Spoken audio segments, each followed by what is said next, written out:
सबको समझने की कोशिश करते हैं, कुछ भी समझ में नहीं आएगा। एक ही साध है सब सद है, सब साध है सब जाए। एक को साधना पड़ेगा और वही साधा परीक्षित ने,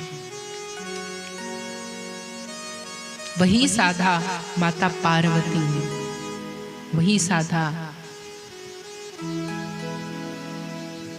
आज शिव पार्वती विवाह होना है। सती चरित्र का वर्णन आज आना है। सती परीक्षित जी पूछते हैं कि भगवान, हे भगवान, भगवान के ये 24 अवतार कौन कौन से हैं? भगवान के 24 अवतार कौन कौन से हैं? ये भगवान 24 अवतार धारण करते क्यों हैं? परीक्षित जी को उत्तर दे रहे हैं, भगवान 24 अवतार धारण नहीं करते, भगवान तो अनंत हैं और वे अनंत अवतार धारण करते। कितने अवतार? अनंत अवतार। लेकिन तुमको 24 अवतार सुनना है, तो वह 24 अवतार कौन कौन से हैं? ध्यान से सुनो, वह 24 अवतार।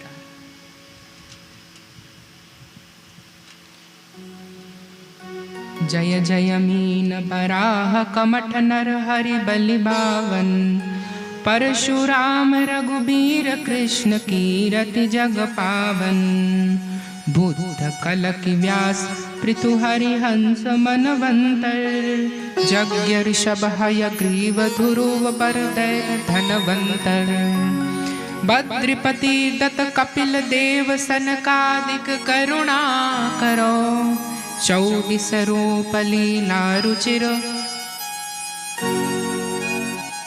दास के उर धरो। कितने अवतार हुए भगवान के? 24 अवतार। जय जय मीन बराह नर हरि। कौन कौन है नर हरि? देखो, नर हरि, नर रूप से जो हरि हैं, 24 अवतारों में से एक अवतार आ गया जिसको हम नित्य अवतार कहते हैं। कृपा सिंधु नर रूप हरि, महामोहतम पुंज जासु बचन रवि कर निकर। कौन है वह नर रूप से हरि? कौन है? गुरु। देखो, भागवत ही सुना रहे हैं हम, भागवत में ही लिखा है। रामायण सुने होंगे, रामचरितमानस, उसमें ही पहला जो मंगलाचरण का पद है, कृपा सिंधु नर रूप हरि। नित्य रूप से गुरु विद्यमान है, गुरु तत्व इसकी व्याख्या कर रहे हैं। एक नरहरि, दूसरे वही परमात्मा इस धराधाम में नर के रूप से, हरि ही नर के रूप से अवतरित होते हैं, उसे गुरु कह रहे हैं। इसलिए तीसरे अवतार उनके कौन से हुए? कृपा सिंधु नर हरि, मीन बराह कमठ। कमठ यानी कच्छप, कच्छप रूप धारण किया। नरहरि, नरहरि अर्थात गुरु, गुरु का रूप उन्होंने धारण किया। और दूसरे नरसिंह। क्या? नरसिंह। बलि बामन, बामन अवतार। फिर परशुराम, रघुबीर। रघुवीर कौन? कृष्ण। 24 नाम लिखते जाओ। रघुबीर, कृष्ण, कीरति जग पावन। फिर बुद्ध कलकी, व्यास, पृथु, हरि। हरि का अवतार उन्होंने धारण किया। किसके लिए? नरहरि का अवतार किसके लिए धारण किया?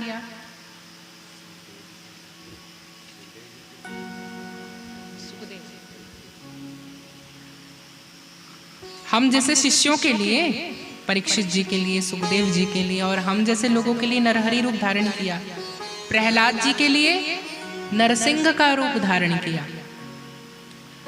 बलि के लिए बामन का रूप धारण किया। बुद्ध, कलकी, व्यास, पृथु और हरि का रूप भगवान ने किसके लिए धारण किया? ध्रुव के लिए। किसके लिए? हंस ब्रह्मा के लिए, मनवंतर मनु, यज्ञ यज्ञ भगवान, ऋषभ, हयग्रीव, हयग्रीव नाम सुने, जिन्होंने वेद को चुरा करके नीचे ले गए थे पाताल में। तो भगवान ने फिर हयग्रीव रूप ही धारण करके हयग्रीव को मारने के लिए हयग्रीव का रूप धारण किया। फिर है ध्रुव, वरदैन धनवंतर, ध्रुव को वरदान देने वाले, और धनवंतरी। हरि भी बोलते हैं और गोविंद अवतार भी है। एक और हरि अवतार कहा गया है जो गजेंद्र का उद्धार किया, और एक और हरि अवतार है जो ध्रुव का उद्धार किया। बद्रीपति, बद्रीपति कौन है? नर नारायण। दत्त, कल हमने कथा कही थी, दिगंबरा दिगंबरा, श्रीपाद वल्लभ दिगंबरा, ये वही दत्त भगवान। कपिल देव, अभी जिनका आज उपाख्यान आएगा। सनकादिक, ये भी भगवान के ही अवतार है। इस प्रकार भगवान के कितने अवतार हो गए? 24। कितने लिखे हो?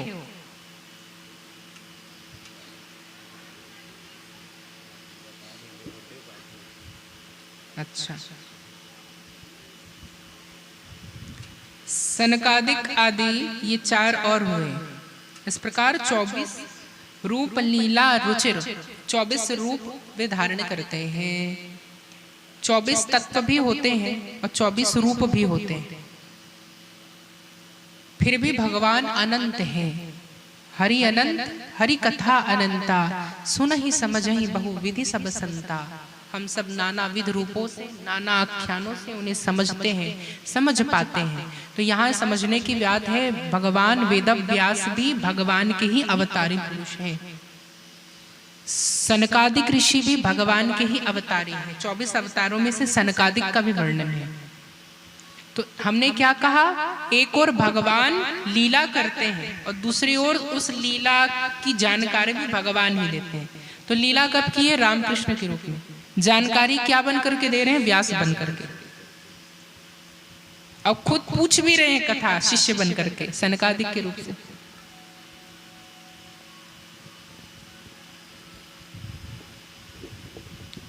इस प्रकार 6 प्रश्न किए गए थे। पहला प्रश्न है प्राणी मात्र का कल्याण कैसे हो। दूसरा प्रश्न, शास्त्र बहुत है लेकिन मनुष्य के पास समय कम है, इसलिए शास्त्रों का सार क्या है। तो पहले प्रश्न का उत्तर हमने दे दिया। प्राणी का कल्याण कैसे होगा? सद्गुरु की शरण से, कृष्ण की शरण से। शास्त्र बहुत है लेकिन मनुष्य का पास समय कम है, तो शास्त्रों का सार क्या है? श्रीमद् भागवत। श्रीमद् भागवत तो स्वयं एक शास्त्र है। भागवत का सार क्या है? गीता भी एक शास्त्र है। गीता का सार क्या है? आप लोग बहुत भूखे हैं क्या? भूख लग रही है क्या? नहीं लग रही हो तो बताओ। सब शांत क्यों है?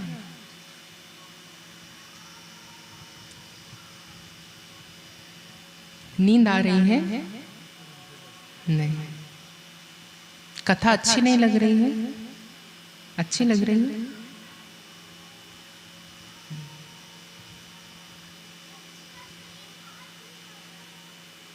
ठीक ठीक। आप लोग इतने शांत हैं, आप लोगों को देख के हमको भी शांत होने का मन कर रहा है। इतनी शांति है।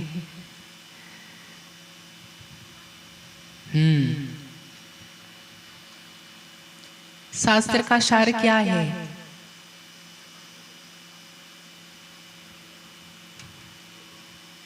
ऐसे नहीं समझ में आएगा ना। नाम क्या है? नाम। भगवान नाम ही समस्त ग्रंथों का सार है। कहा नाम सार है, लेकिन उस सार तत्व की प्राप्ति कैसे होगी? कहा कृपा से। हम सब, आप सब भूखे हैं लग रहा है, चलिए आप लोगों को खिला ही देते हैं।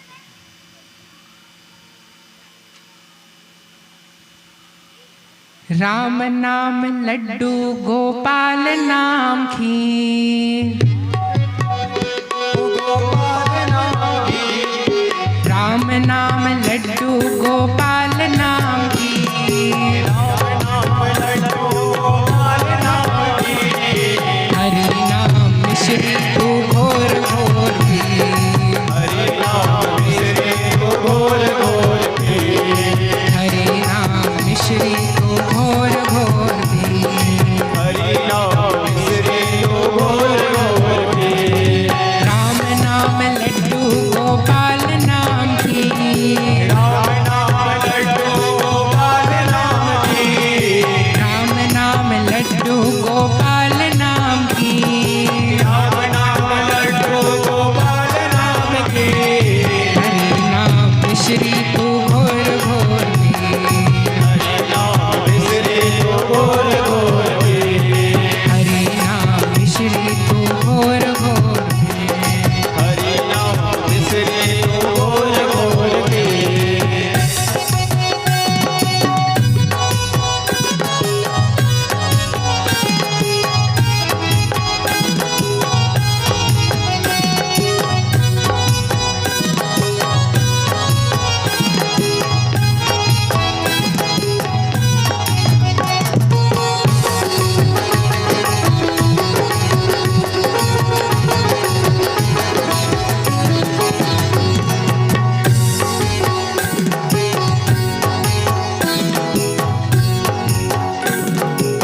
आप सभी एक साथ राम नाम के लड्डू खाएं, सबको एक साथ कीर्तन करना है।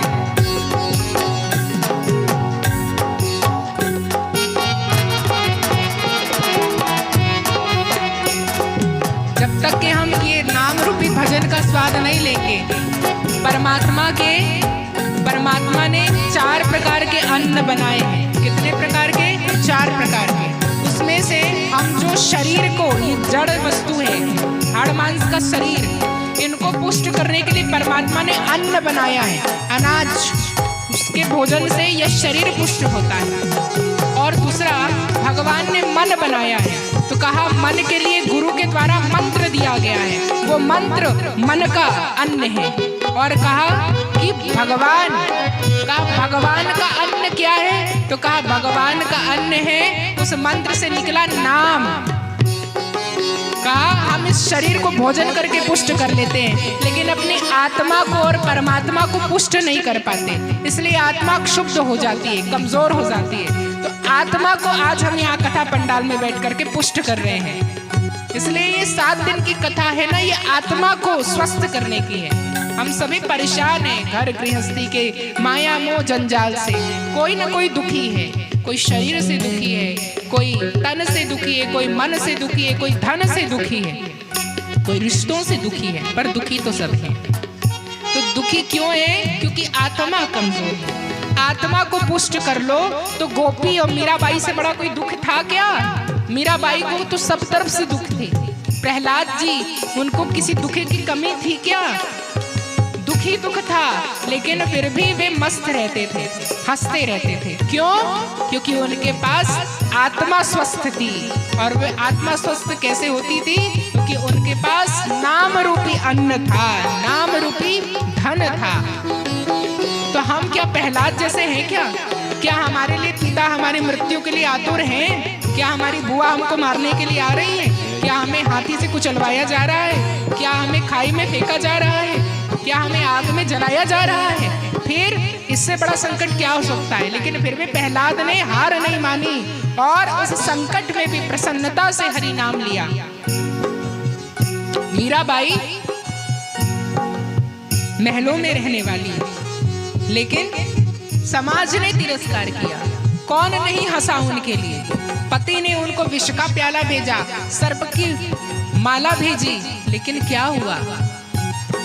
माता ने भगवान का नाम लेना छोड़ दिया मीराबाई ने। क्या आप लोगों की जैसे शिकायत की, इतना पूजा करने के बाद ये फल मिला हमें? जितना पूजा करो भगवान उतना कष्ट देते हैं। पूजा तो कर करके थक गए, अब से कर ही आ रहे हैं, लेकिन जीवन में दुख कम नहीं हुआ और बढ़ते चले गए। भगवान के नाम लेने से हमने गुरु दीक्षा ली, दीक्षा लेने के बाद फिर दुख क्यों दुख? तो कहा प्रहलाद जी ने क्या दीक्षा नहीं ली थी? उन्होंने तो गर्भ से दीक्षा ले ली थी। ध्रुव जी ने क्या दीक्षा नहीं ली थी? मीराबाई ने क्या दीक्षा नहीं ली थी? दीक्षा लेने के बाद ही कृपा हुई, और कृपा यही होती है कि सबसे बड़ी कृपा कि गुरु संसार छुड़वा देते हैं। यदि ये कृपा होने लगी तो सबसे बड़ी कृपा है। वो सब पर नहीं होती। और दूसरा, जो संसार में रहना चाहते हैं उन्हें संसार के दुर्गुणों को छुड़वा देते हैं। दोनों प्रकार से कृपा करते हैं, एक संसार छुड़वा दें और दूसरा संसार में आने वाले दुर्गुणों को छुड़वा दें। तो ध्रुव जी संसार का चयन किए थे, उनको संसार में रह करके ध्रुव पद दे दिया, कभी गिरेगा नहीं यह पद, अटल रहेगा। और प्रहलाद उनको संसार से ही छुड़ा दिया। दो प्रकार के भक्त हुए, गृहस्थ में और विरक्त में। लेकिन दोनों के जीवन में संकट तो था ही। हम सब संकट से वे हार नहीं माने, तो हमें सीख लेना चाहिए, ना कि भगवान के पूजा पाठ को छोड़ देना चाहिए कि भगवान की पूजा करने से कष्ट होता है। इससे अच्छा तो वे लोग हैं जो भगवान का नाम नहीं जपते और बड़े प्रसन्न रहते हैं, बहुत उन्नति होती है उनकी, दिन रात अपराध करते हैं फिर भी फलते फूलते हैं, और हम जितना पूजा करते हैं उतना कष्ट पाते हैं। मीराबाई ने ऐसा नहीं कहा। हम सब कमजोर हैं, देखिए आप लोगों के लिए भी आ गई।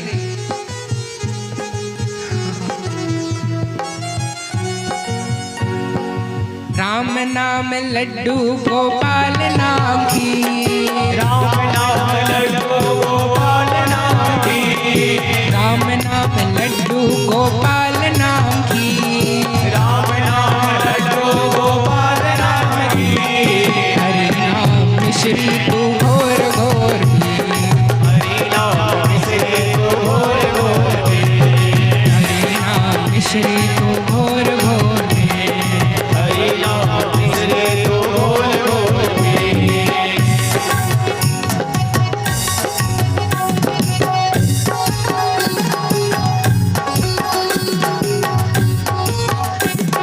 क्या होता है इनके नाम लेने से? क्या नहीं होता। जितने बार नाम लेते हैं उतने बार भगवान प्रकट होते हैं। हर नाम में भगवान सन्निहित है और वे शब्द ब्रह्म रूप से हम में समा जाते हैं। समझने वाली बात है।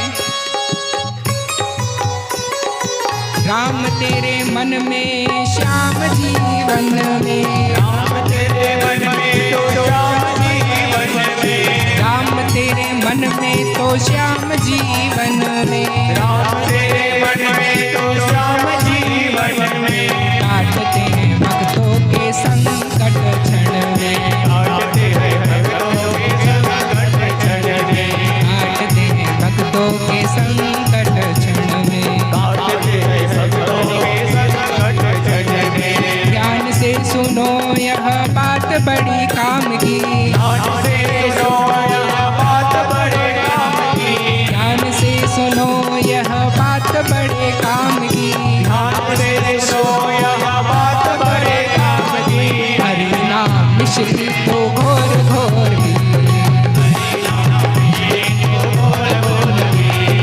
राम नाम लड्डू गोपाल नाम की, राम नाम लड्डू गोपाल नाम की, राम नाम लड्डू गोपाल नाम की, राम नाम लड्डू गोपाल नाम की, हरि नाम मिश्री तू घोर घोर की, नाम लड्डू गोल गोल की, नाम लड्डू गोल गोल की, राम राम राम रटो श्याम श्याम श्याम रे, राम राम राम रटो श्याम श्याम श्याम। सीख लो, ये सीख दे रहे हैं क्या?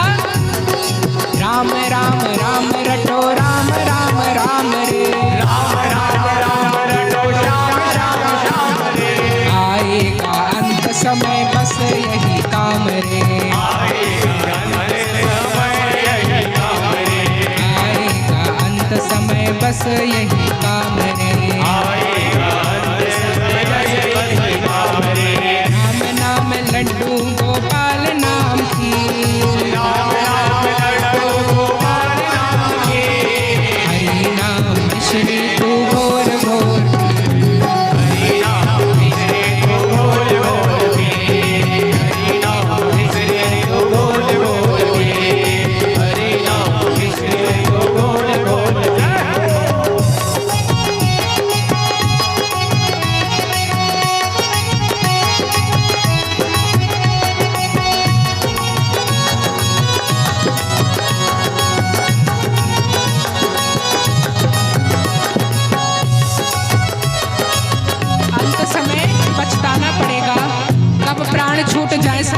ये पता नहीं कब अंत समय आ जाए, इसलिए नाम ले लो, क्योंकि अंत समय यही काम आने वाला है। कहा किसका नाम ले, किसका जाप करें? कहा दो ही स्वरूप है, एक राम का, कृष्ण का। गुरु जी माला दे दिए हैं, तिलक दे दिए हैं, शिखा दे दिए हैं, आसन दे दिए हैं, और क्या चाहिए? कहा तिलक क्यों? ये तिलक वो आइडेंटिफिकेशन है। कहा क्या आप लोग ये गोलोक जाने के लिए वीआईपी है, ये वीआईपी टिकट आइडेंटिफिकेशन है। जिनके माथे पे तिलक है भगवान उसको गोलोक सीधा ले जाएंगे। तो जो ये ऊर्ध्वपुंड गुरुजी ने दिया है, ये वो आइडेंटिफिकेशन है, वीआईपी टिकट है हमारे लिए, रिजर्वेशन हो गया है हमारा। तिलक का कंठी क्या है? ये कंठी क्या है? कंठी क्या है? जब तिलक दिया जाता है और नाम मंत्र दिया जाता है तो कंठ में व्याप्त सरस्वती और प्राण का ऊर्ध्वगमन होता है। मूलाधार चक्र से विशुद्धि चक्र और आद्या चक्र में शक्ति का संबंध होता है और अपने आप शक्ति का जागरण होता है। प्राण ऊपर की ओर उठते हैं और जिससे उनके पितरगण, जिस धरा पे वो शिष्य बैठता है उस धरा से 7 कदम नीचे जो भी जीवात्मा है वो भी प्रयाण करने लगती है उस जीवात्मा के साथ, मतलब उस व्यक्ति के साथ। उसके जो पितर गुजर चुके वो 2 पितर भी दीक्षित हो जाते हैं। इसीलिए ये मूलाधार चक्र के पास 2 तारका कंठी पहनाया जाता है। ये 2 तारका कंठी इसीलिए होता है, एक उसके पितर के लिए जो 7 कदम नीचे तक भी रहते हैं और एक उनके लिए। नाम जप हो तो कंठी दे दी जाती है और आसन दे दिया जाता है। ये आसन क्यों देते हैं? कहा जब हम शरीर त्यागते हैं तो शरीर त्यागने के बाद जीवात्मा का प्रयाण ऊपर की ओर होता है। तो ये जो आसन है जो गुरु के द्वारा दिया गया है, ये आसन अपने सूक्ष्म रूप को धारण करके इसी आसन पे बैठ करके हम हरिधाम गमन करते हैं। जैसे व्यक्ति को कफन दिया जाता है ना, तो कफन के साथ वहां हम जाते हैं शमशान, तो उस कफन के साथ साथ जब व्यक्ति मरता है तो उस गुरु के द्वारा प्रदत्त आसन को भी उस जीवात्मा के शव के साथ ले जाया जाता है। और ये माला, ये आसन, ये कंठी, ये भी उनके साथ रहता है। और जब व्यक्ति को दाह संस्कार के लिए ले जाया जाता है तब 7 जो परिक्रमा दी जाती है और उल्टा घुमा जाता है, उस समय उसके गुरु मंत्र जो दीक्षित व्यक्ति है, कहा जाता है दीक्षित व्यक्ति को अदीक्षित व्यक्ति के द्वारा दाह संस्कार नहीं कराया जाता। जिसकी शरीर छूट गई है और वह दीक्षित है, तो जिस संप्रदाय से दीक्षित है उस संप्रदायाचार्यों के द्वारा उसका दाह संस्कार होगा। ये परंपरा रही है। तो हमारे यहाँ परंपरा रही है 4 वेद में 4 वेद हैं, ऋग यजुः साम अथर्व। चारों के धर्म सूत्र और गृह सूत्र हैं। जैसे पारशकर गृह सूत्र, शौच सूत्र, गृह सूत्र, कात्यायन सूत्र। उन सूत्रों के द्वारा प्रत्येक गोत्र, प्रत्येक प्रवर के अपने अपने कर्मकांड के ग्रंथ हैं। तो वो जिस ग्रंथ, जिस गुरु से दीक्षित होते हैं उस संप्रदाय के प्रमुख आचार्यों के मंत्र के द्वारा उसका दाह संस्कार होता है। अब यदि वो किसी और गोत्र का है, अब उसका पुत्र दीक्षित तो हो गया कारणवश, लेकिन जिस पुरोहित को बुलाया गया, पता चल रहा है कि उनके यहाँ के पुरोहित जो दाह संस्कार कराने वाले हैं उन्होंने दीक्षा ही नहीं लिया है, तो क्या होगा? अधा पतन। आज ऐसे ही हो रहा है। इसलिए पहले ये नियम था गांव में पुरोहितों का कि घर में जब आते थे तो पहले पूछा जाता था आपके गुरुजी कौन है, आपका गोत्र क्या है, आपने दीक्षा लिया है? जब कहते थे हाँ, तब वो घर के अंदर घुसा जाता था। फिर पहले देखते थे पुरोहित का गले में कंठी है, तिलक है कि नहीं, शिखा है, जनेऊ है, ये तो देखा जाता था। उसके अलावा पंडित जी ये देखते थे कि आपने गुरु दीक्षा ली है कि नहीं, तब आप कन्यादान करा सकते हैं। तीर्थ जाते थे, गंगा स्नान करने संकल्प लिया है, कह रहे हैं कि आपने दीक्षा ली है काशी में, अभी भी जाओगे तो पूछेंगे। ब्राह्मण पहले हाथ में संकल्प करवाएंगे, संकल्प करवाने के बाद यदि ब्राह्मण और पंडों के चक्कर में पड़ गए, आजकल लोग पंडों के चक्कर में पड़ते नहीं हैं, लेकिन यदि काशी, गया, वृंदावन आप जाओगे तो पहले पंडे ही पकड़ेंगे, हाथ में संकल्प करवाएंगे और कहेंगे दीक्षा लिए? हाँ नहीं, हाँ तो आपका किया धरा गया, पहले ये नियम था, पूछा जाता था। इतना ही नहीं, कोई गांव के बड़े पुरोहित आ जाए, पुरोहित ही छोड़ो, कोई अच्छे सज्जन व्यक्ति आ जाए, उनको जल दिया जाता था। तो पहले पूछते थे दीक्षा लिए हो? ब्राह्मण भी हैं, ये हमारे यहाँ भी रिवाज है, ब्राह्मण भी है लेकिन दीक्षा नहीं है और वह पानी ला करके दे रहे हैं, तो उनके हाथ का पानी स्वीकार नहीं होगा, वो पानी नहीं पी सकते हम।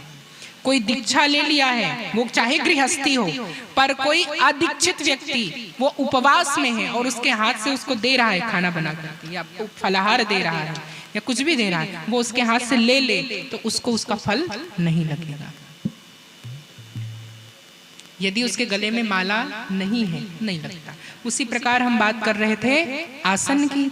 तो जब व्यक्ति प्रयाण करता है तब शरीर छूटने के बाद शमशान जाने से पहले उस व्यक्ति को उसकी आसन में लपेट दिया जाता है। अब ये सब लुप्त हो गया है, अब ये सब नहीं होता।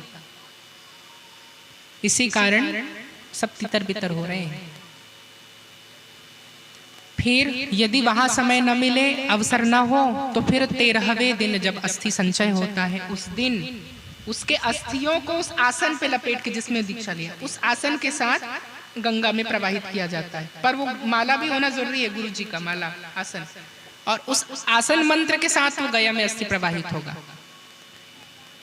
दूसरी चीज, तीसरा, जब शवदाह होता है तो जिस संप्रदाय से दीक्षित हुए हैं उस संप्रदाय का तिलक हृदय पे लगाया जाता है और हाथ को हृदय के पास रख करके उस हाथ में गुरु मंत्र से आच्छादित होकर के पिंड रखा जाता है। और शवदाह से पहले ही पिंडदान कराया जाता है पुत्र के द्वारा, और वो शव के हाथ में पहला पिंडदान पहले दिन ही होता है शमशान में, और वो शव के हाथ पे ही होता है। तब जब शव मर जाता है, जब शव जल जाता है, तब फिर उसके बाद दूसरा पिंडदान होता है उसका तीसरे दिन, अस्थि संचय के दिन। अभी होता है? नहीं होता, कई लोग कराते हैं। 5 पिंडदान पहले दिन हो जाता है। कितने पिंडदान होते हैं पहले दिन? 5। कहा? जब शरीर छूटता है, जहां छूटता है व्यक्ति, जहां मर जाता है, उस स्थान पे एक पिंडदान होगा। दूसरा पिंडदान उसको लाग लपेट करके आंगन के बाहर लिया जाता है ना, तो डेहरी पे जब शव को निकाला जाता है उस डेहरी पे होगा। तीसरा पिंडदान जिस गली में लेकर के जा रहे हैं, जिस गली का अंतिम छोर है, वहां पे होगा, चौराहा। चौथा, शमशान के, जो शमशान के पास विश्राम के लिए रखते हैं, विश्राम घाट होता है जहां शव को रख दिया जाता है, उस स्थान पर एक पिंडदान होगा। ये 4 पिंडदान है। तब 5वां पिंडदान उस शव के हाथ पे ही होगा, और ये 5वां उसके गुरु मंत्र वाला होता है। तब वहां पे संप्रदाय के आचार्य आते हैं। कहे क्यों? यदि संप्रदाय के आचार्य नहीं आएंगे तो बाकी को थोड़े ना मालूम है कि उनका गुरु मंत्र क्या है। अब कहे उस स्थिति पे यदि ना हो, तब कहते हैं कि गुरुजी से ताबीज लिखलवा लेते हैं, या चरण की धूली या उनका चरणामृत या धूल को ताबीज में बढ़वा करके यहाँ रखते हैं। तो जब व्यक्ति मर जाता है तो उसके पिंड के ऊपर वो धूली को डाल करके अथवा उसमें उनके मंत्र को लिख के यहाँ रख देते हैं, उसको खोल के डाल देते हैं और फिर उसका दाह संस्कार करते हैं। यदि किसी कारणवश नहीं आ पाए, यदि यह नहीं होता तो फिर अधोलोक में गमन होता है। ये सबब होता है? नहीं होता। क्यों? अज्ञानता। अब परंपरा से हम जुड़े ही नहीं हैं तो कहां से होगा? इसीलिए नाम जप, यही वो नाम है कि आएगा अंत समय बस यही काम रे, समय बस काम रे, आएगा अंत समय बस यही काम रे, आएगा अंत समय बस यही काम रे। नाम इसलिए जपना है। कौन कौन से? ये 2 नाम है। मर्यादा पुरुषोत्तम है श्री राम जी, मर्यादा पुरुषोत्तम श्री राम जी, प्रेम के सागर है प्यारे घन श्याम जी, प्रेम के सागर है प्यारे घन श्याम जी, माला जपो इनके ही नाम की, माला जपो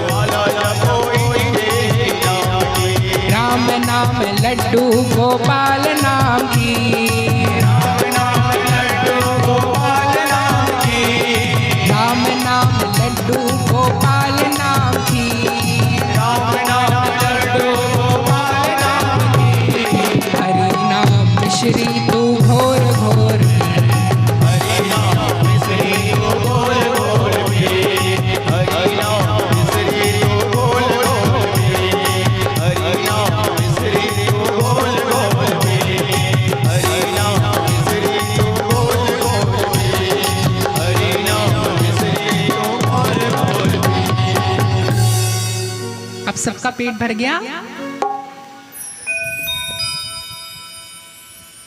अब सब एकाग्र होकर के सुने। कहां पहुंचे थे, कौन स्मरण कराएगा हमें?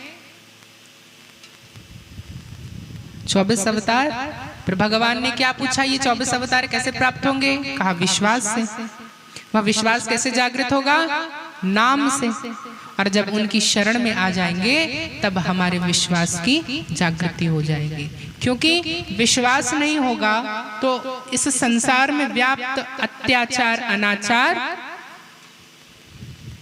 कोई नहीं बचा सकता। इसीलिए उनकी शरण में आना है।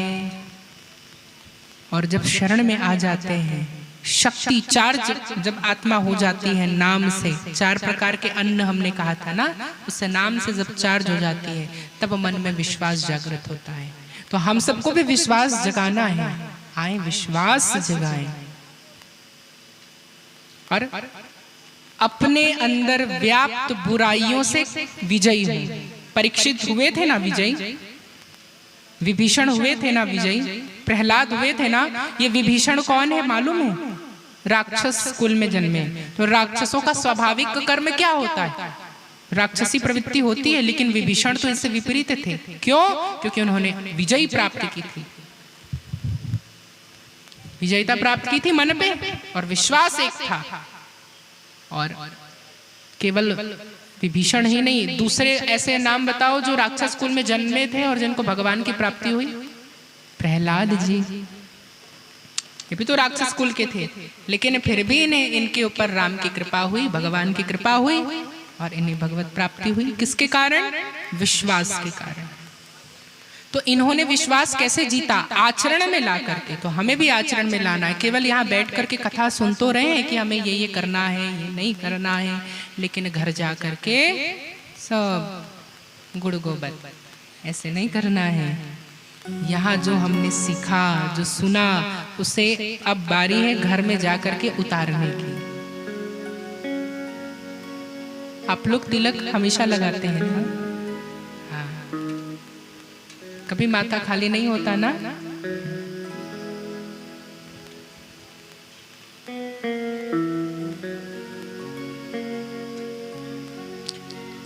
आप लोग स्मरण कराइएगा, हम किसी दिन इस तिलक का महात्म्य बताएंगे। तिलक क्या है, तिलक का स्वरूप क्या है, तिलक में कितने देवता, अभी बता दें, अभी बता दें। अभी तो बताया हमने कि ये तो आइडेंटिफिकेशन है। इसके अलावा ये तिलक क्या है,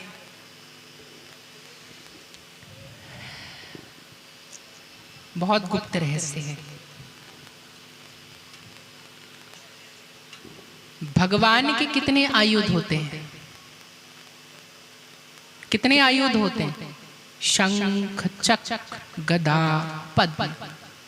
स्कंद पुराण में वर्णन है, एक बार यमराज के कुछ दूत लेने आते हैं एक पापी को, और मरने से पहले ही तीर्थ में उसकी मृत्यु हो जाती है। तो संत परिक्रमा मार्ग में रहते हैं, झोली थैली में उनके तिलक चंदन तो रहता है। क्या हुआ, इसकी पूरी कथा सुनाते हैं। एक बार गुरुजी यात्रा कर रहे थे ट्रेन में, सफर में, और एक पढ़ा लिखा व्यक्ति आ तो गया, ट्रेन में सामने बैठ गए। अब वो महात्मा जी देख रहे हैं इसको, कैसे कल्याण हो, क्या करें। तो तुरंत तिलक ऐसे लगाया था उन्होंने, ऐसे लगा करके बैठे थे, और सामने में वह भी बैठे थे। क्या करें, तो तिलक पहले तो दीक्षा में पहला नियम है तिलक देने का। कैसे हो?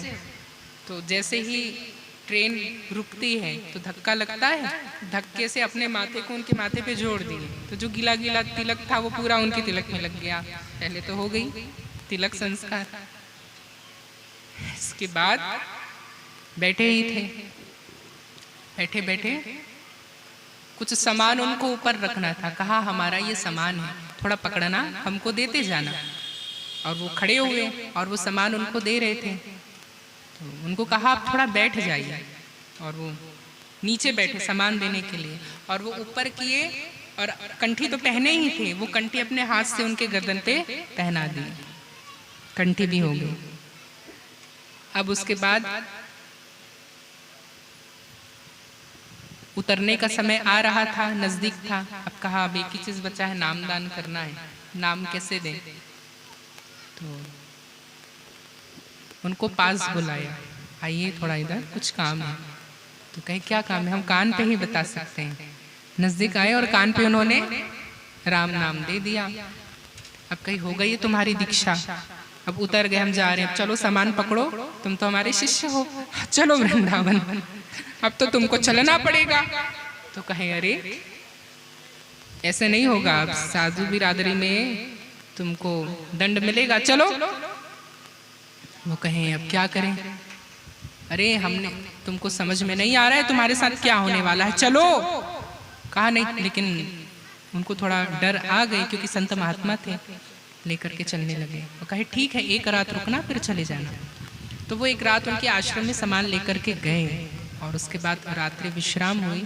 सुबह सुबह जैसे ही लौट रहे थे तो परिक्रमा मार्ग में गोवर्धन की शिला उसके ऊपर आ गिर पड़ी, और जैसे ही शिला आ गिर पड़ी वैसे ही गर्जना हुई आकाश मार्ग में, और दूत उनको लेने आ गए, यमदूत। लेकिन जैसे ही यमदूत आए तो वैसे ही 11 योजन तक के दूर वो यान आ नहीं पा रहे थे, अंदर क्षीण हो रही थी उनकी शक्तियां। तो जितने भी ब्रजवासी हैं वो देख रहे हैं कि कैसे वो आ नहीं पा रहे। उतने में ही वहां से गरुड़ यान आया, गरुड़ सवारी आ रही, और गरुड़ से ध्वनि उत्पन्न हो रही थी। और वो ध्वनि क्या थी? नारायणम तुभ्यं नमामि, नारायणम तुभ्यं नमामि, नारायणम तुभ्यं नमामि। पूरा ब्रजमंडल गूंज उठा इस धून से, और जैसे ही गरुड़ ध्वनि उत्पन्न हुई, गरुड़ ध्वज भगवान चतुर्भुज रूप धारण करके उस जीवात्मा को लेने आ रहे हैं। कहा क्यों? साधुता की पराकाष्ठा है, इनके माथे पे उस साधु का तिलक धारण था, गले में कंठी है, और कल ही इन्होंने नाम हुआ है। तो इस हमारी इतनी हस्ती नहीं कि हम इन्हें ले चले। भागवत महात्मा के ही पद्म पुराण के श्लोक में, तीसरे चौथे श्लोक में यमराज अपने दूतों से कह रहे हैं कि सावधान, ऐसे दीक्षित व्यक्ति को छूना भी नहीं, वहां नहीं जा सकते, तुम उनको हरण नहीं कर सकते। तो ये किसकी महात्मा है? तिलक। इतना ही नहीं, क्यों? कहा ये वह है कि यमराज से दूर से देख के ही भागते हैं, और कहा जो ये तिलक लगा लेता है वह तो पवित्र हो ही जाता है, पर वो तिलक लगा करके जिसको स्पर्श कर दे, जिसको देख दे, उस क्षण उसके भी पापों का अंत हो जाता है। इतना पवित्र होता है ये तिलक। और कहा क्या है? कहा ये तिलक में इतनी शक्ति है कि इसमें तीनों देवताओं का समाविष्ट हो जाता है। कहा वाम पार्श्वे तो ब्रह्मा, अर्थात ये तिलक जो है, इस तिलक के दाहिने भाग में, दाहिना जो दंड है त्रिपुंड है, ऊर्ध्वपुंड है, इसके दाएं भाग में ब्रह्मा, बाएं भाग में शिव, और मध्य भाग में साक्षात भगवान नारायण विद्यमान है। तीनों इसमें आ गए। अब कहे इनके आयुध सुन लीजिए, जैसे भगवान वैसे भगवान के आयुध। क्या क्या आयुध हैं? शंख, चक्र, गदा और पद्म। तो कहा ये चारों आयुध इसमें विद्यमान है तिलक में। कहा कहाँ है शंख? कहाँ है शंख? ये शंख है। चक्र कहाँ है? आद्य चक्र में ये बिंदु है ना, ये भगवान का चक्र है। कहा पद्म यानी कमल। कमल की पंखुड़ियां कहाँ हैं? ये भगवान की कमल की पंखुड़ियां जैसे खिली हुई हैं। अब इसमें गदा कहाँ है? गदा कौमुदकी रूप से गदा विद्यमान है। चारों आयुध हो गए इसमें। अब इतना ही नहीं, 4 आयुध के उपरांत इसमें ब्रह्मा विष्णु महेश भी आ गए। फिर भगवान के स्वरूप इसमें विद्यमान है। कौन कौन से? कहा चरण। ये भगवान के चरण हैं ये दोनों। और इन दोनों चरण की सेवा कौन करती है? श्री जी, लक्ष्मी। तो ये लक्ष्मी है जो सदैव इस चरण की सेवा करती है। चरण चिन्ह आप देखेंगे तो ऐसे भगवान के चरण होते हैं। ये चरण होता है और चरण की सेवा ही माँ लक्ष्मी करती है, इसलिए चरण। इसके अलावा साक्षात नारायणम स्थापयेति। साक्षात नारायण ही है ये तिलक भगवान। कहे कैसे? तो ये जो बीच का ये जो वी आकार यू दिख रहा है, जो यू आकार दिख रहा है, ये नारायण का स्वरूप है। जो खाली रिक्त भाग दिख रहा है ना ये, और ये जो श्वेत चंदन जो दिख रहा है, जो श्वेत चंदन है। आप हम सभी का संप्रदाय गीत है ना, गरुड़ गमन तव चरण कमल में मन सिल सत मम नित्यम, मन सिल सत मम नित्यम। ममता मम पा गुरुदेवा, ममता मम पा गुरुदेवा, ममता मम पा गुरुदेवा, ममता मम पा गुरुदेवा। इसका अर्थ यही हो रहा है, क्या है कि भगवान गरुड़ पे सवार होते हैं। तो ये जो श्वेत चंदन दिखता है ना, ये आकृति देखो गरुड़ जी कैसे रहते हैं। नीचे का धड़ भाग रहता है और 3D पैटर्न में जब आप इसको देखेंगे 3D स्टाइल, तब गरुड़ की ये आकृति है। इसको आप नीचे कर दीजिए, ये वाले भाग को नीचे कर दें और ये ऊपर रहेगा। समझ रहे हैं हम क्या कहें? ये गरुड़ का धड़ है और ये गरुड़ का पंख है, और इस पंख में वह पद्म बिंदु पर, आद्या चक्र के पद्म बिंदु पर साक्षात नारायण विद्यमान है। गरुड़ गमन तव चरण कमल मिह मन सिल सतु मम नित्यम, मन सिल सतु मम नित्यम। ममता मम पा गुरुदेवा, ममता मम पा गुरुदेवा, ममता मम पा गुरुदेवा, ममता मम पा गुरुदेवा। आज पूरा नहीं गाएंगे इसको, आज पूरा नहीं गाएंगे। इसीलिए ये गरुड़ाकृति साक्षात नारायण है। तो आप लोगों को तिलक का महात्म्य समझ में आया? कितना महात्म्य है। कहा कुछ नहीं कर रहे हैं जब तक, लेकिन माथे पे तिलक है, वह सब कुछ प्रदान करने वाला है। इसलिए तिलक होना चाहिए, सब कुछ देने वाला है। लेकिन कुछ भ्रांतियां आ गई हैं कि सुहागने चंदन नहीं लगाती, नहीं लगा सकती। तो हम पूछते हैं उन भद्र पुरुषों से कि आप दुर्गा माई को चंदन क्यों लगाते हैं? माई लक्ष्मी को गोपी चंदन क्यों लगाते हैं? राधा रानी को गोपी चंदन क्यों लगाया जाता है? ये सब सुहागिनें थी। पार्वती जी को गोपी चंदन क्यों लगाया जाता है? शिव जी को शिवरात्रि में गोपी चंदन का स्नान क्यों कराया जाता है?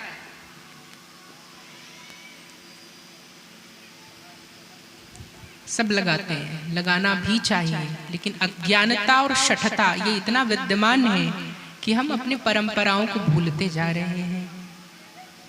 तो ये तिलक का महात्म्य है। हम क्यों बता रहे थे तिलक का महात्म्य? किस विषय पे बता रहे थे? विश्वास जागृत, विश्वास के निमित्त। तो विश्वास जागृत तभी हो सकता है जब कृपा होती है, और जब कृपा हो जाएगी मन पे विजय पा लेंगे। कामयाब होना है ना हम सबको, मन पे विजय पा लेंगे तो सर्वत्र शांति, प्रेम, आनंद की व्याप्ति हो जाएगी। हम सब बच्चे थे तो प्रार्थना किया करते थे,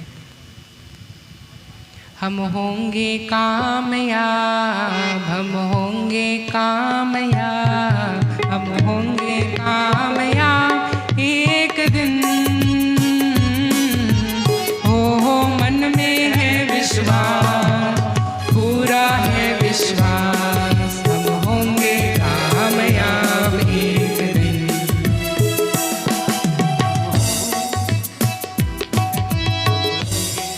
हम होंगे कामयाब, हम होंगे कामयाब, हम होंगे कामयाब एक दिन। ओ मन में है विश्वास, पूरा है विश्वास, हम होंगे कामयाब एक दिन। कैसे पता चले कि कामयाब होंगे? होगी शांति चारों ओर, शांति चारों ओर, शांति चारों ओर, शांति चारों ओर, होगी शांति चारों ओर एक दिन। ओ मन में है विश्वास, पूरा है विश्वास, हम होंगे कामयाब एक दिन।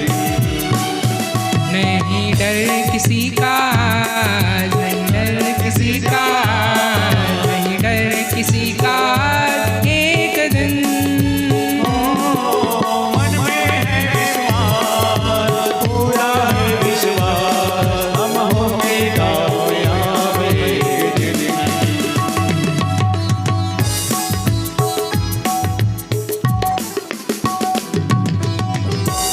बच्चों को प्राथमिकता से शिक्षा दी जाती है कि कैसे कामयाब होना, विश्वास।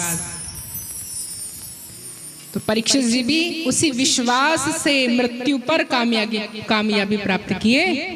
मृत्यु का भय भी उन्हें नहीं सता सकी। और होगी शांति चारों ओर, होगी शांति चारों ओर, होगी शांति चारों ओर एक दिन। मन में है विश्वास, पूरा है विश्वास, हम होंगे कामयाब एक दिन। ये सीख लेना है। आज यही सीख परीक्षित जी हम लोगों को दे रहे हैं। तो इन प्रश्नों का समाधान भगवान ने दिया शह प्रश्नों के रूप में। श्रोतव्यः कीर्तितव्यश्च स्मर्तव्यश्चेच्छाता भयम्। कहा वह विश्वास की स्थापना 3 प्रकार से हो सकती है। श्रोतव्यः कीर्तितव्यश्च, पहला तो है सुनना। परीक्षित जी ने सुना था, सुन करके कीर्तितव्यश्च, कीर्तन किया था, और कीर्तन करके स्मर्तव्यश्च, स्मरण भी किया था। हम यहाँ बैठ करके कथा श्रवण तो कर रहे हैं, पर क्या हम कीर्तन कर रहे हैं? कितना सहज है जब नाम से, मुख से नाम उच्चारण होता है तो पहले श्रोता हम स्वयं हो जाते हैं। नवधा भक्ति में से पहली भक्ति क्या है? श्रवणम, दूसरी कीर्तनम, तीसरे स्मरणम। ये 3 प्रकार की भक्ति है।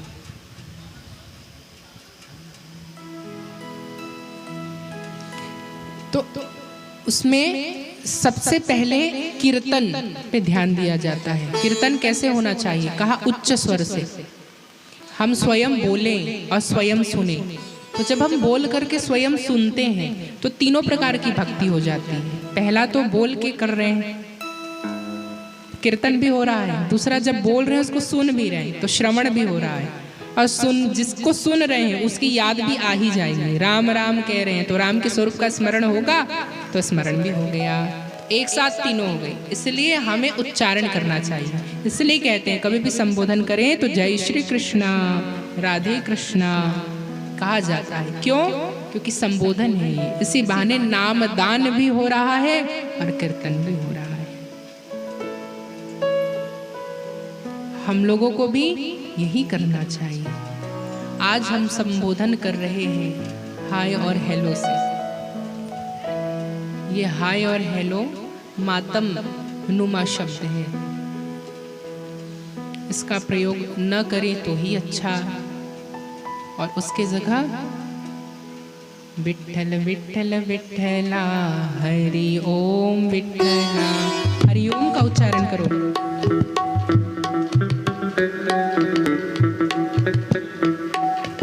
विठ्ठल विठ्ठल विठ्ठला हरि ओम विठ्ठला, विठ्ठल विठ्ठल विठ्ठला हरि ओम विठ्ठला, विठ्ठल विठ्ठल विठ्ठला हरि ओम विठ्ठला, विठ्ठल विठ्ठल विठ्ठला हरि ओम विठ्ठला, पांडुरंग पांडुरंग पांडुरंग विठ्ठला, पांडुरंग पांडुरंग पांडुरंग विठ्ठला, विठ्ठल विठ्ठल विठ्ठला हरि ओम विठ्ठला, विठ्ठल विठ्ठल विठ्ठला हरि ओम विठ्ठला, विठ्ठल विठ्ठल विठ्ठला हरि ओम विठ्ठला, विठ्ठल विठ्ठल विठ्ठला हरि ओम विठ्ठला।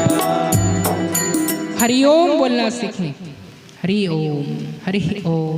उच्चारण कैसे करते हैं? उच्चारण करना आना चाहिए। क्या बोलते हैं हम लोग? हरि ओम। क्या बोलते हैं? हरि ओम। अ का यो हो रहा है, अकार का यकार में परिवर्तन होके हरिओम हरिओम हरिओम कहते हैं ना। हाँ, यह उच्चारण गलत है। सही उच्चारण क्या होना चाहिए? रकार में कौन सी मात्रा है? बड़ी छोटी।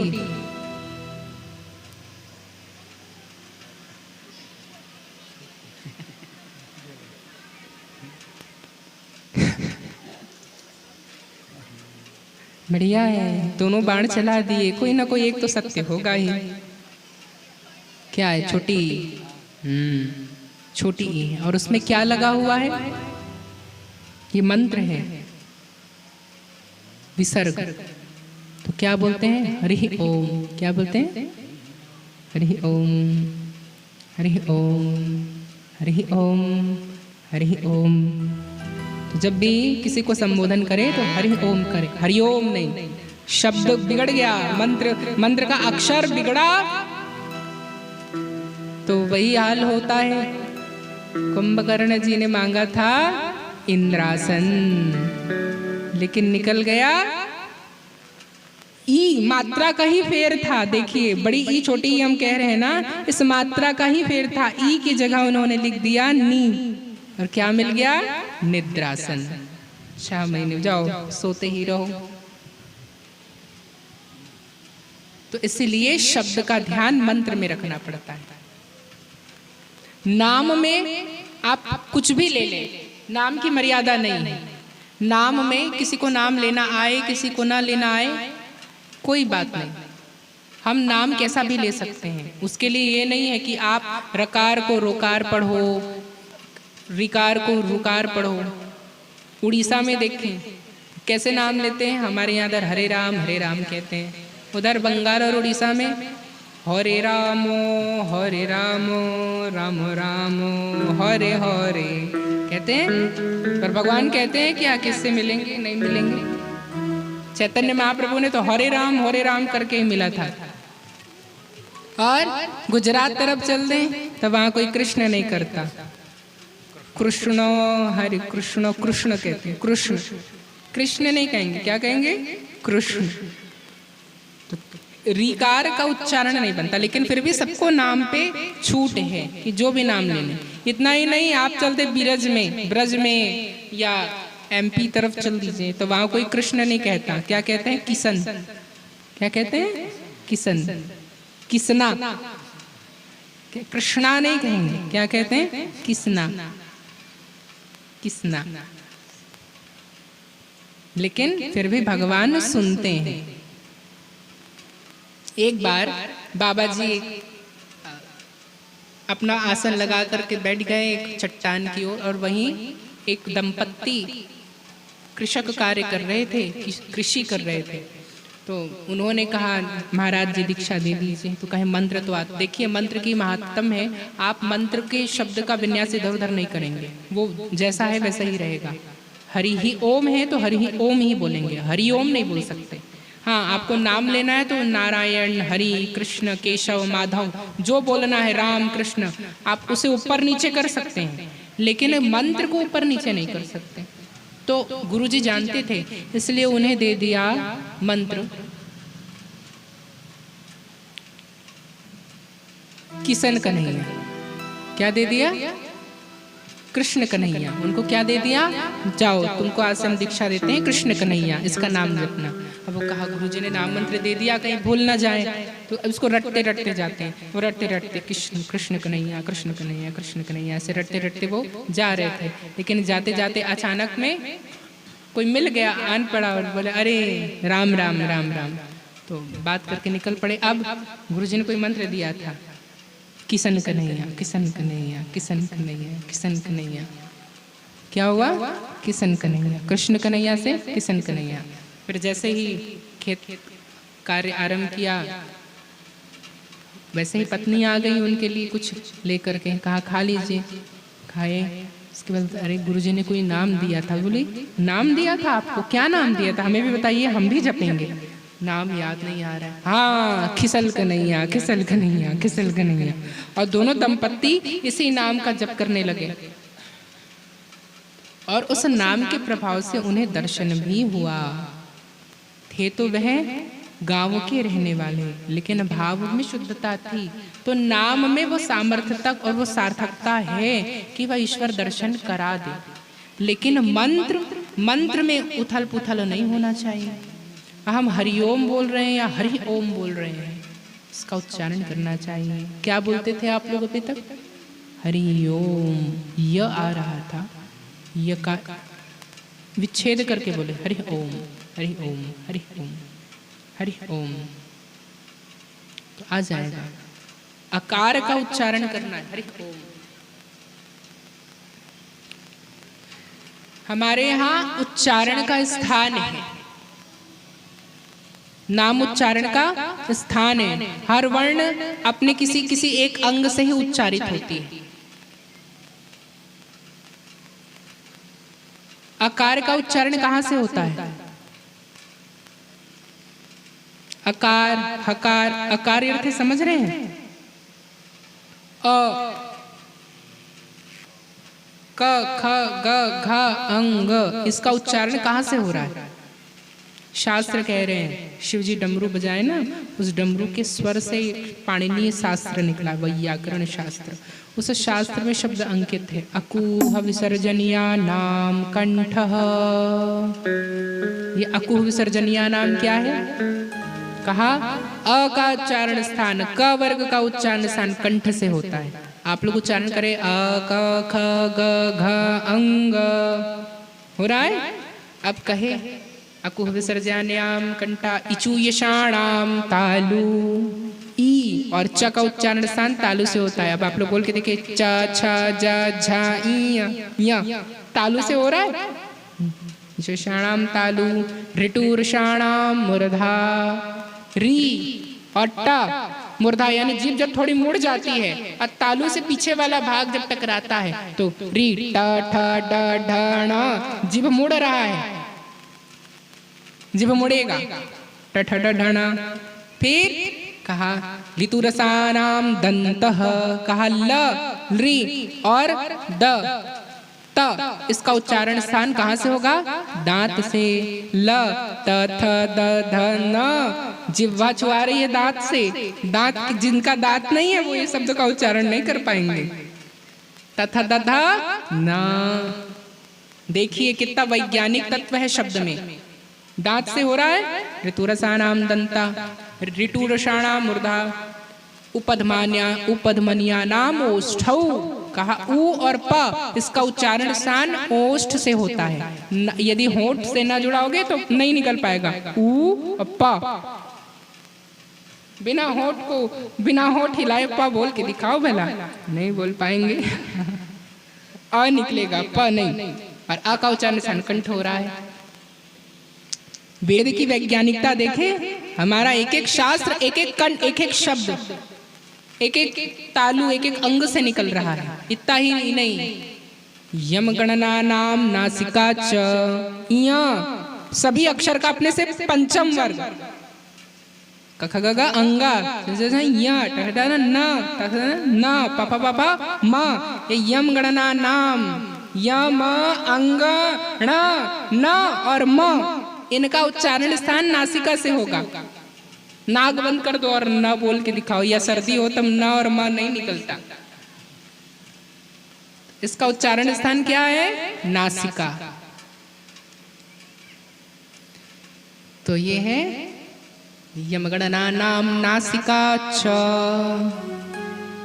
ये शब्द शास्त्र है। और ये ABCD कोई अर्थ नहीं है, निरर्थक है।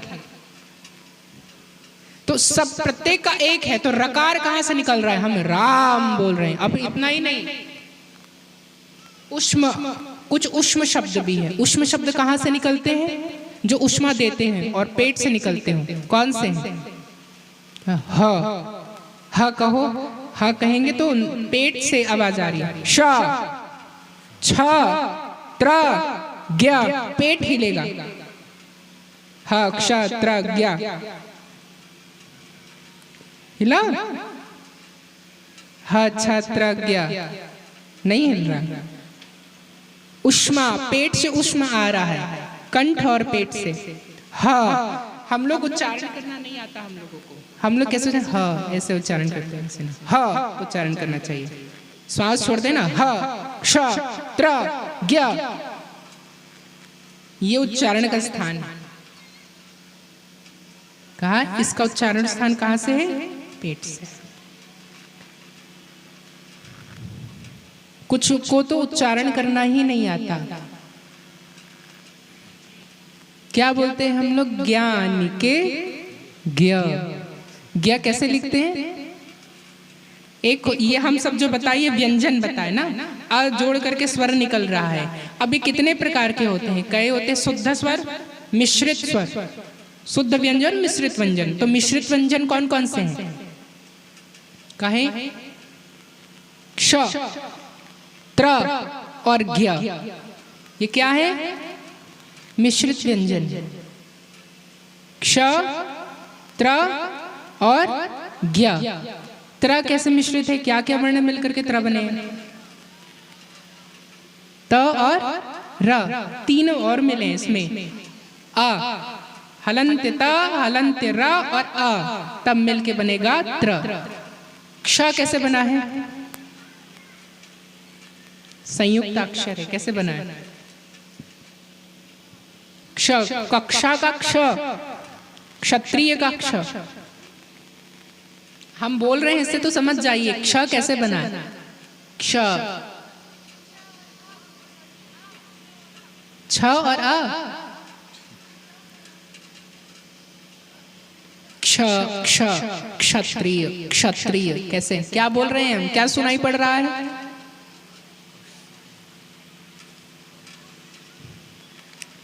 आधा क, आधा श, मूर्धन्य श और अ। कौन सा श? मूर्धन्य श। अभी भगवान, इनको श कितने प्रकार का होता है? 3 प्रकार का। क्या क्या नाम है श का?